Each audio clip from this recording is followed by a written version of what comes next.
আসসালামু আলাইকুম। যে সকল চাষিরা রয়েছেন যারা অরিজিনাল থাই জাতীয় পাঙ্গাস মাছের পোনা পুকুরে নার্সিং করে বা পুকুরে কালচার করবেন, আর যে সকল চাষিরা রয়েছেন যারা নার্সিং করে মাছের পোনা একটু বড় বানিয়ে বিক্রি করে থাকেন, তো আজকে ভিডিওতে আলোচনা করব যারা ছোটো সাইজের থাই জাতীয় পাঙ্গাস মাছের পোনা যেরকম 1.5 ইঞ্চি, 2 ইঞ্চি, 3 ইঞ্চি এই মাছের পোনাগুলো পুকুরে নার্সিং করে বা কালচার করার চেষ্টা করে।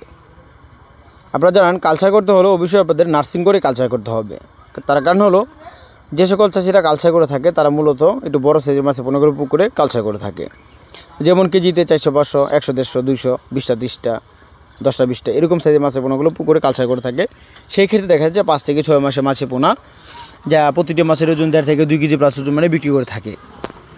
তো আরেকটা বিষয় হলো যে সকল চাষিরা নার্সিং করে কালচার করেন তারা বেশিরভাগ ক্ষেত্রে রেনু মাছ ছেড়ে বা রেনু মাছের পাশাপাশি একটু সাইজের মাছ যে 1 ইঞ্চি, 1.5 ইঞ্চি দানি পোনা ওইগুলো পুকুরে রেখে এক পুকুর থেকে আরেক পুকুরে একটু বড় বানিয়ে কালচার করে থাকেন। তাদের জন্য আমি মনে করি এটা হচ্ছে সবথেকে বড় ভালো ব্যবসা। যেমন নার্সিং করতে গেলে অত টাকা প্রয়োজন হয় না, কেননা যত টাকা দাম মাছ কিনতে হয় বেশিরভাগ ক্ষেত্রে। তারপরে জানেন বড় সাইজের মাছের দাম বড়, ছোটো সাইজের মাছের দাম কম। তো সেই ক্ষেত্রে একটা চাষি যখন নার্সিং করবে 1 লক্ষ মাছের পোনা পুকুরে ছাড়লে সেক্ষেত্রে একটা চাষি যেমন 80 থেকে 90 হাজার পিস মাছ পেতে পারে 4 থেকে 2-3 মাসের ভিতরে। তো থাই জাতীয় পাঙ্গাস মাছের পোনা পুকুরে কালচার করতে হলে প্রতি শতাংশে কালচার করতে পারেন আপনারা, যেমন 120টা, 130টা, 130টা, 40টা, 50টা, 150টা এরকমভাবে কালচার করতে পারেন। তার পাশাপাশি অন্য অন্য মাছ দিতে পারেন পুকুরে, মজুদ করতে পারেন।